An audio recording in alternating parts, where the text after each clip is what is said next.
अगले विश्लेषण की शुरुआत करने से पहले मैं आपसे 2 सवाल करना चाहता हूं। पहला ये कि क्या आप भविष्य में मशीनों को इंसानों की जगह लेते हुए देखना चाहेंगे, और दूसरा सवाल ये कि क्या भविष्य में आप खुद एक मशीन बनना चाहेंगे। इन दोनों ही सवालों का जवाब बहुत मुश्किल होगा, लेकिन अगर आप ध्यान से अपने चारों तरफ देखेंगे तो आपको यह एहसास हो जाएगा कि भविष्य की ये दोनों ही कल्पनाएं अब सच होने लगी हैं। कुछ वर्ष पहले तक आपको किसी चीज की कीमत चुकाने के लिए या खरीदारी करने के लिए कैश लेकर चलना पड़ता था, नकद पैसे की जरूरत होती थी। लेकिन उसके बाद क्रेडिट और डेबिट कार्ड्स आ गए और अब आप अपने मोबाइल फोन की मदद से बहुत आसानी से पेमेंट कर सकते हैं। हालांकि भविष्य में ऐसा करने के लिए आपको मोबाइल फोन्स की भी जरूरत नहीं पड़ेगी, क्योंकि तब आपके शरीर में ही एक ऐसा चिप लगा होगा जो आपका क्रेडिट कार्ड भी होगा, डेबिट कार्ड भी, NFC सपोर्ट भी और ऑफिस का पंचिंग कार्ड भी होगा।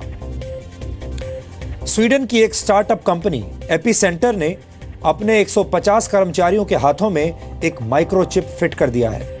यह माइक्रोचिप एक इंजेक्शन की मदद से कर्मचारियों के शरीर में पहुंचाया जाता है।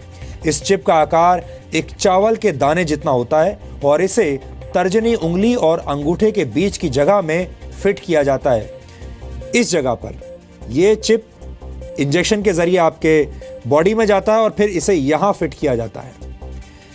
जिन कर्मचारियों के हाथों में यह चिप यहां पर लगा है, वो इसी चिप की मदद से ऑफिस के दरवाजे खोल लेते हैं, प्रिंटिंग मशीनों को ऑपरेट कर लेते हैं, प्रिंटिंग कमांड देते हैं और कैंटीन से खाने का सामान भी हाथ हिलाकर खरीद लेते हैं या ऑर्डर कर देते हैं। इस चिप में NFC यानी नियर फील्ड कम्युनिकेशन टेक्नोलॉजी का इस्तेमाल किया जाता है। आजकल ज्यादातर स्मार्टफोन्स NFC सपोर्ट के साथ आते हैं। आप इस तकनीक की मदद से पैसे का भुगतान कर सकते हैं, अपने पोर्टेबल स्पीकर्स और यहां तक कि लाइट्स को भी ऑन या ऑफ कर सकते हैं, अपने लैपटॉप या टैबलेट कंप्यूटर के लिए हॉटस्पॉट बना सकते हैं और अपने घर में आने वाले मेहमानों को NFC की मदद से वाईफाई एक्सेस भी दे सकते हैं। इसके लिए आपको अपने घर में एक NFC टैग लगाना होता है। NFC की मदद कोई नई तकनीक नहीं है, लेकिन ऐसा पहली बार है जब इसका इस्तेमाल इंसानों पर किया जा रहा है। एपीसेंटर नामक जिस कंपनी में कर्मचारियों के हाथों में माइक्रोचिप लगाया गया है, उन्हें आप भविष्य के कर्मचारी भी कह सकते हैं। यानी ये एक ऐसी कोशिश है जो इंसानों को मशीन में तब्दील कर रही है, मशीनों में बदल रही है। हो सकता है कि आने वाले वक्त में दुनिया की ज्यादातर कंपनियां अपने कर्मचारियों के लिए ऐसा चिप अनिवार्य कर दें। ऐसा भी होगा कि इस चिप की मदद से ही आपकी अटेंडेंस पर नजर रखी जाएगी। आपने कितनी बार काम छोड़कर ब्रेक लिया, ये भी देखा जा सकेगा। यहां तक कि कंपनियां आपके स्वास्थ्य पर भी नजर रख पाएंगी। लेकिन कई एक्सपर्ट्स की नजर में इससे कर्मचारियों की प्राइवेसी खतरे में पड़ जाएगी और ये सैद्धांतिक रूप से सही नहीं होगा। अब सवाल यह है कि आने वाले दिनों में इंसानों और मशीनों का ये कॉम्बो एक सुखद अनुभव होगा या फिर एक खतरनाक भविष्य की शुरुआत। हम ऐसा इसलिए कह रहे हैं क्योंकि भविष्य में सिर्फ आपका शरीर ही मशीन नहीं बनेगा, बल्कि आपका दिमाग भी मशीनों के जरिए कंट्रोल किया जा सकेगा। दुनिया के सबसे मशहूर उद्योगपतियों में से एक इलॉन मस्क ने हाल ही में न्यूरालिंक नामक एक नई कंपनी की शुरुआत की है। न्यूरालिंक एक ऐसा प्रोजेक्ट है जिसके तहत इंसानी और मशीनी दिमाग को आपस में मिला दिया जाएगा। इलॉन मस्क का मानना है कि अगर इंसानों के दिमाग को तकनीक की मदद से सुपर कंप्यूटर में नहीं बदला गया तो बहुत जल्द हमारी समझ मशीनों की समझ के सामने फीकी पड़ने लगेगी। मशीनों और इंसानों के बीच का यह फर्क इतना बड़ा हो जाएगा, इतना बड़ा होगा जितना आज इंसानों और पालतू बिल्ली के बीच होता है।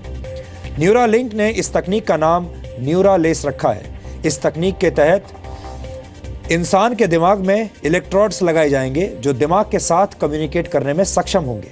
अगर ये तकनीक कामयाब होती है तो भविष्य में आप अपने दिमाग में ही सूचनाओं को डाउनलोड कर पाएंगे या दिमाग से ही उन सूचनाओं को अपलोड कर पाएंगे। यह भी हो सकता है कि आने वाले दिनों में आपके विचारों को मिटाया जा सके, यानी डिलीट कर दिया जाए और आपके दिमाग में नए विचार डाले जा सके।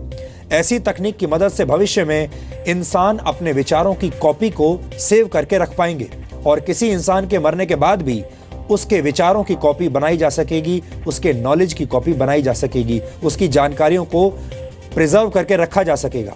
जो या तो इंसान की शक्ल में होगी या फिर किसी मशीन की शक्ल में भी हो सकती है।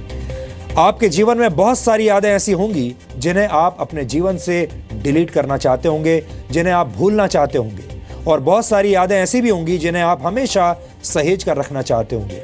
आने वाले समय में ये सब कुछ संभव हो पाएगा। सुनने में ये सारी बातें किसी साइंस फिक्शन फिल्म की तरह लगती हैं, लेकिन ये निकट भविष्य की सच्चाई है और आपको इसके बारे में आज जरूर पता होना चाहिए ताकि आप इसकी तैयारी अभी से शुरू कर सकें।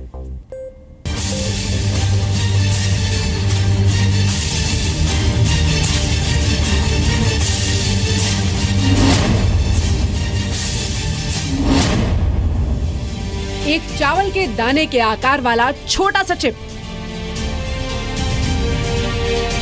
एक इंजेक्शन, थोड़ा सा दर्द और आप बन जाएंगे भविष्य की दुनिया के इंसान। दरवाजे आपके इशारे से खुल जाएंगे। आप जैसे ही फोटोकॉपी मशीन और प्रिंटर के करीब पहुंचेंगे, वो ऑन हो जाएंगे। कैशलेस अर्थव्यवस्था में आपका मोबाइल नहीं, आपका हाथ ही आपका वॉलेट होगा। स्वीडन की कंपनी एपिसेंटर ने अपने 150 कर्मचारियों को भविष्य के कर्मचारियों में बदल दिया है।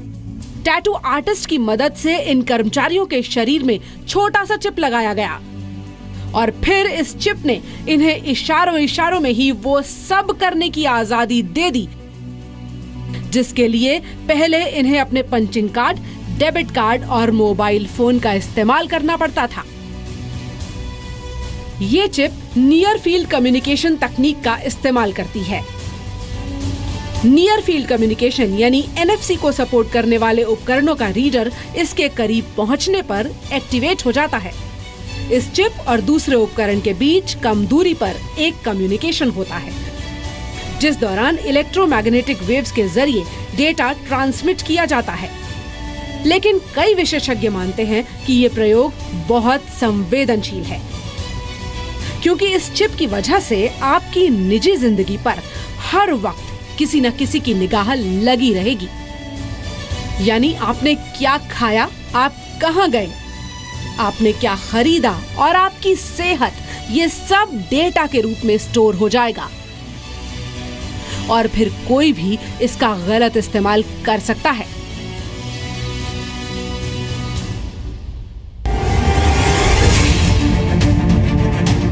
शरीर में चिप फिट किए जाने से भी ज्यादा क्रांतिकारी विचार है दिमाग में इलेक्ट्रोड्स का जाल बिछाए जाने का विचार। उद्योगपति एलन मस्क की नई कंपनी न्यूरालिंक एक ऐसे ही प्रोजेक्ट पर काम कर रही है जो इंसानों को पूरी तरह से कंप्यूटर में बदल देगा। Neuralink ultra high bandwidth brain machine interface पर काम कर रही है। इस इंटरफेस की मदद से आपका दिमाग इंटरनेट समेत बाहर की दुनिया से कम्युनिकेट कर पाएगा। इस तकनीक की मदद से आप दूर बैठकर भी अपने विचार, डर, खुशी, घबराहट और उम्मीदों को दूसरे लोगों के साथ शेयर कर पाएंगे। ठीक वैसे ही जैसे अभी आप सोशल मीडिया पर अपने विचारों को दूसरों के साथ शेयर कर पाते हैं। To essentially, I think one of the solution that seems maybe the best one is. मुझे लगता है कि एक हल ये है कि हम दिमाग में आर्टिफिशियल इंटेलिजेंस की एक लेयर बिछा दें। जिस तरह से कॉर्टेक्स दिमाग के साथ मिलकर काम करता है, वैसे ही एक डिजिटल लेयर भी काम कर सकती है। Third layer above the cortex, that ये एक तरह से सर्जरी करके किया जाएगा या फिर इंसानों की ऐसी प्रजातियां विकसित की जाएंगी। the fundamental limitation is input-output. So we already देखा जाए तो हम अभी से साइबोर्ग हैं। हम सबका एक डिजिटल वर्जन भी है। ये ईमेल और सोशल मीडिया की शक्ल में है।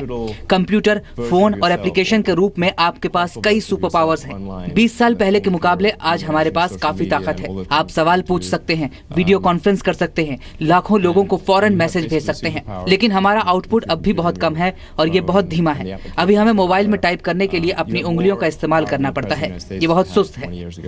You can answer any question. You can video conference with anyone. इस तकनीक की मदद से आपका दिमाग तो इंटरनेट से कम्युनिकेट कर पाएगा, लेकिन डर इस बात का है कि इंटरनेट के जरिए कौन, कब, कहां और कैसे आपके दिमाग में सेंध लगा दे। यानी आपके विचार और आपकी सूचनाएं चोरी हो सकते हैं और उन्हें हैक किया जा सकता है। जिस तरह तमाम नियम कायदों के बावजूद इंटरनेट को कंट्रोल करना मुश्किल है, ठीक वैसे ही न्यूरल लेस तकनीक पर काम करने वाले इंसानी दिमाग पर भी कंट्रोल करना मुश्किल हो जाएगा। लेकिन भविष्य की ये तकनीक इंसानों को बेकार होने से बचा सकती है, क्योंकि अगर मशीनें बुद्धिमान होती रहीं तो इंसान की समझ को जंग लग जाएगा। और अगर ऐसा हुआ तो फिर एक दिन इस दुनिया पर मशीनों का राज होगा और इंसान उनके गुलाम होंगे। ब्यूरो रिपोर्ट, जी मीडिया। गौर से देखा जाए तो तकनीक के इस युग में हम सब बहुत तेजी से मशीनी होते जा रहे हैं। सवाल यह है कि क्या इंसान और मशीन के बीच का फर्क मिट जाना ही असली विकास है? हमें लगता है कि असली विकास तब होता है जब इंसान को अपनी क्षमताओं और अपनी बुद्धि पर विश्वास हो जाता है। लेकिन दिमाग को मशीन की मदद से संचालित करने की योजनाएं कई तरह की समस्याएं भी पैदा कर सकती हैं। हो सकता है कि आज से 30 या 40 वर्ष बाद कोई राजनेता अपनी पार्टी की हार के बाद ये दावा करने लगे कि फलां पार्टी ने वोटर्स का दिमाग हैक कर लिया था, या फिर वोटर्स के दिमाग के साथ टेम्परिंग की जा सकती है। आज के युग में हमारे नेता सिर्फ इतना कहते हैं कि ईवीएम्स हैक कर ली गई हैं। भविष्य में यह भी हो सकता है कि नेता ये कहने लगें कि वोटर्स का दिमाग हैक कर लिया गया। राजनीति शायद एकमात्र ऐसा प्रोफेशन है जो अब भी पुराने वर्जन पर ही चल रहा है। इसलिए बदलाव का एक चिप राजनेताओं के शरीर और दिमाग में भी फिट किया जाना चाहिए, ताकि लोगों को सुपर कंप्यूटर की रफ्तार से विकास के दर्शन हो पाएं।